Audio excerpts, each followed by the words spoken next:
एक बार के लिए राहुल गांधी और सोनिया गांधी को एक अयोध्या का रामलला मंदिर में लेके जाओ।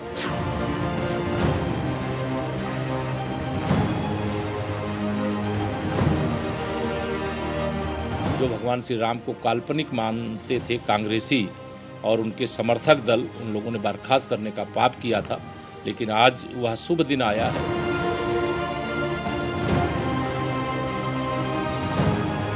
मैं क्या कहूँ उसको कि लौट के बुद्धू घर को आए।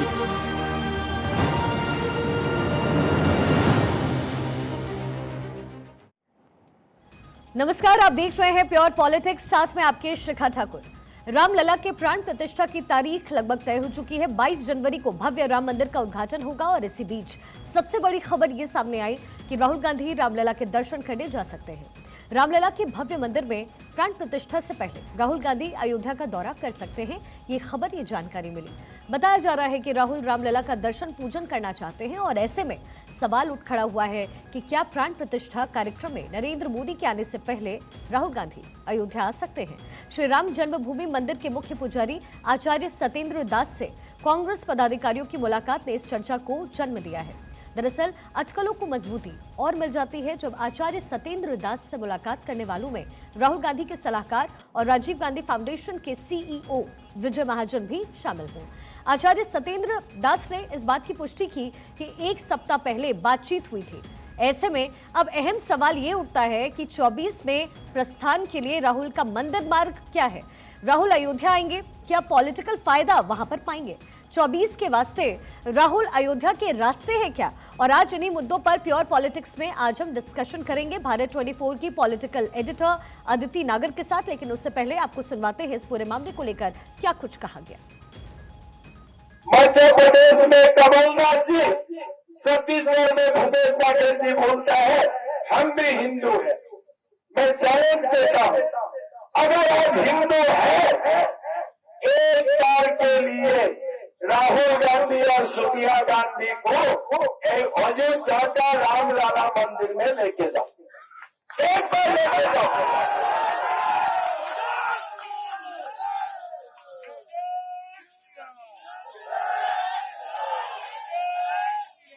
भगवान केवल एक व्यक्ति के या एक पार्टी के या नहीं है, भगवान सबके हैं। सर्वजन सुखाय सर्वजन हिताय का उनके काल होता है। सर्वे भवन्तु सुखिनः संत महंत पूजा करके भी बताते हैं। इसलिए वसुंधरा कुटुंबकम के दृष्टिकोण से जो भी आएंगे उनका सम्मान किया जाएगा। मैं आशा करता हूं कि किसी भगवान राम के दर्शन में किसी प्रकार का कोई को भी जुड़ाव न हो, क्योंकि वो भगवान किसी एक के नहीं है। जो भी उनकी मान्यता, जो भी उनको भगवान के रूप में मानता है, जो इच्छा करता है, जो चाहता है, उसकी पूर्ति भगवान राम की कृपा से होती है। और इस पूरे मामले को लेकर के अब सियासी हंगामा जाहिर तौर पर तेज हो गया है। हमारे साथ हमारी पॉलिटिकल एडिटर अदिति नागर इस वक्त जुड़ गई हैं। अदिति, राहुल गांधी अयोध्या आएंगे, लेकिन सबसे बड़ा सवाल है कि क्या राहुल गांधी अयोध्या पहुंचकर पॉलिटिकल फायदा पा पाएंगे?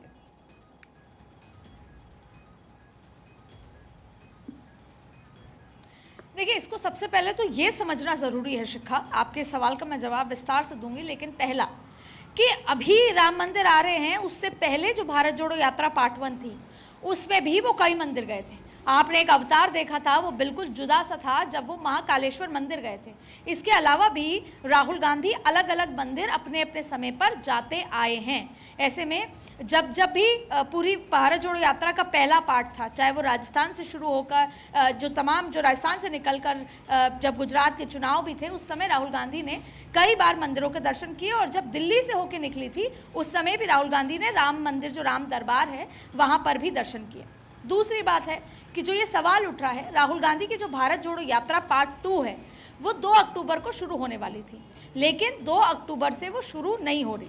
5 राज्यों के चुनाव है। पहले एक सवाल किया जाता था कि एक तरफ तो गुजरात में चुनाव है, दूसरी तरफ राहुल गांधी अपनी अलग से एक भारत जोड़ो यात्रा निकाल रहे हैं। उसी को समझते हुए इस बार राहुल गांधी की जो भारत जोड़ो यात्रा पार्ट 2 है वो नवंबर के अंत में शुरू होगी, या आप मान लीजिए कहीं ना कहीं दिसंबर, चुनाव पूरे होने के बाद शुरू होगी, क्योंकि 5 राज्यों को इस बार कांग्रेस जो है बेहद गंभीरता से ले रही है। और वो चुनाव है, वो राज्य हैं, खासतौर पे राजस्थान, मध्य प्रदेश, छत्तीसगढ़, जहां पर कहीं ना कहीं कांग्रेस को लगता है कि वो बेहतर प्रदर्शन करेगी और राहुल गांधी की बार बार जरूरत पड़ेगी चुनाव प्रचार में।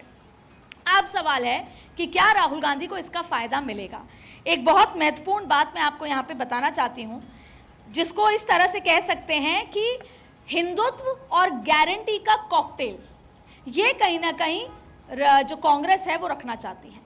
जो हिंदू विरोधी एक इमेज थी कांग्रेस की, उसको उससे अलग होना चाहती है। और यही वजह है कि कर्नाटक में चुनाव जीते थे, लेकिन कहीं ना कहीं जिस तरीके के चुनाव प्रचार हुआ, फिर इंडिया गठबंधन में अभी सनातन का जो इशू हुआ, कांग्रेस अपने आप को सॉफ्ट हिंदुत्व रखना चाहती है। एक तरफ तो गारंटी और दूसरी तरफ सॉफ्ट हिंदुत्व का जो ये पूरा कार्ड है। और आपने पुरानी जगहों भी देखा होगा कि सॉफ्ट हिंदुत्व का कार्ड वो रखती है। तो ऐसे में राम मंदिर जाना कहीं ना कहीं कांग्रेस को ये लगता है कि उनके लिए बेहद फायदेमंद पॉलिटिकली रहेगा। यानी आदित्य, अगर ऐसे समझा जाए, लेमन टर्म में अगर समझने की कोशिश करें, तो ये जो सारा माजरा है वो 2024 सेंट्रिक है। लेकिन अभी थोड़ी देर पहले हमने हिमंता बिस्व शर्मा को सुना, वो जो चुनौती दे रहे हैं, क्या राहुल गांधी उसके लिए तैयार होंगे?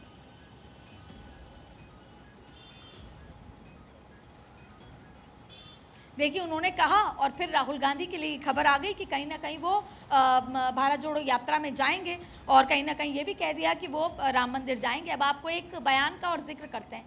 हेमंत बिस्व शर्मा जिस तरीके से अपने बयानों में बहुत ज़्यादा पॉपुलर होते हैं, उसकी एक सबसे बड़ी वजह यही है कि वो हिंदू संबंधित जो बयान देते हैं, इसलिए उनको कहीं ना कहीं दूसरे योगी आदित्यनाथ के रूप में देखा जाता है।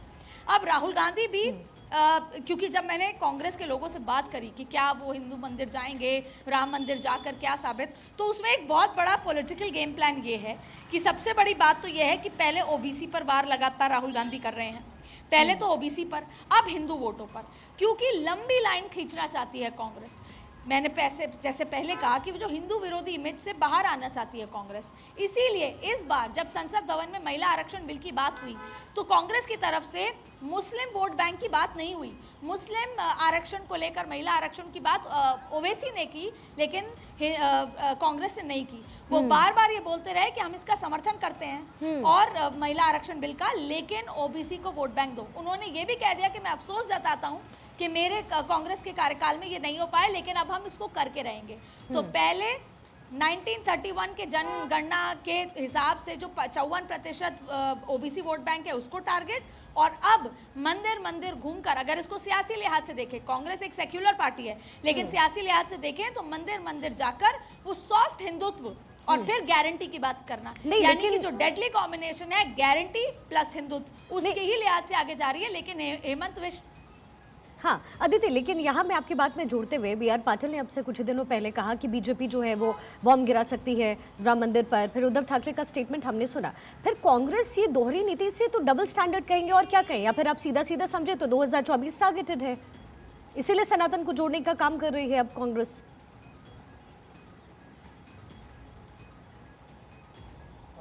देखिए, सनातन पर एक बड़ी मुश्किल कांग्रेस की ये हो गई है कि इंडिया गठबंधन का स्टैंड कुछ और है। इंडिया गठबंधन मजबूरन ये लोग साथ हैं, रहना भी पड़ेगा, सोनिया गांधी कह चुकी हैं। ऐसे में इन्होंने एक फैसला ये लिया है कि इंडिया गठबंधन की जो बयानबाजी है वो अलग तरीके से की जाएगी। इंडिया गठबंधन को लेकर शिखा, यहाँ पर शायद नेटवर्क का कोई इशू है, मैं चाहूँगी कि हम दूसरी तरफ चले जाते हैं, जिससे यहाँ पर कोई भी बात इस तरह की ना हो। यहाँ पे सिक्योरिटी,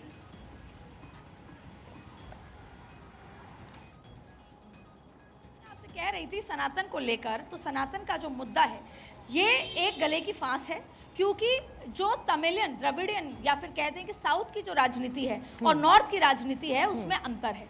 कांग्रेस जो है वो अब मिड स्टैंड लेना चाहती है और हिंदुत्व पे सॉफ्ट स्टैंड लेना चाहती है। इसीलिए ये रणनीति बनाई गई है कि अगली बार जब बैठक हो तो उसमें जो प्रवक्ता होंगे इंडिया गठबंधन के, वो अलग होंगे। इंडिया गठबंधन का स्टैंड एक पर्टिकुलर प्रवक्ता है, उनसे लिया जाएगा, क्योंकि कई बार राजनीति में भी आम आदमी पार्टी और कांग्रेस अपने अपने अलग स्टैंड दे देते हैं। जो स्थानीय मुद्दे होते हैं, स्थानीय नेता होते हैं, वो अलग अलग स्टैंड देते हैं। वैसे ही सनातन के मुद्दे पर साउथ के नेता अपना स्टैंड देते हैं। तो ऐसे में अभी इस मामले पर चर्चा करनी बाकी है, लेकिन कांग्रेस ने अपनी पार्टी का जी। ये स्टैंड दे दिया है कि वो भले सेक्युलर हैं लेकिन कहीं ना कहीं वो सॉफ्ट हिंदुत्व का मुद्दा इसको उठा रहे हैं और भुनाने की कोशिश भी की जाएगी।